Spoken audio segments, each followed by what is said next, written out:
Bupati Aceh Barat yang diwakili Asisten 1 Bidang Pemerintahan Mirsal Esos MSP melakukan rapat koordinasi dengan para kecik dalam Kecamatan Johan Pahlawan dalam rangka membahas penanganan COVID-19 yang berlangsung di Posko Induk Gugus Tugas COVID-19 Aceh Barat, Rabu 8 April 2020.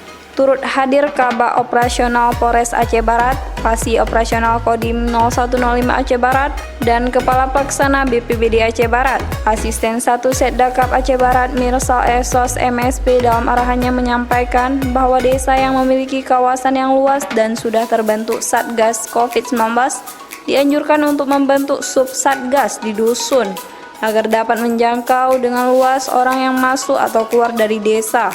Karena jika hanya ada satu satgas di desa yang luas, kemungkinan pemantauan tidak akan terkendali. Dikatakannya, 2 hari pasca dicabutnya pemberlakuan jam malam, kondisi masyarakat terlihat semakin tidak karuan bagi yang duduk di kafe maupun warung kopi, karena tidak adanya penerapan physical distancing. Menurutnya, untuk penerapan social distancing memang agak sulit diterapkan masyarakat, karena masyarakat berinteraksi, tapi physical distancing sangat bisa dilakukan. Oleh karena itu, dirinya mengajak masyarakat serta aparatur Gampong untuk bekerja sama dalam memikirkan solusi terhadap masalah tersebut.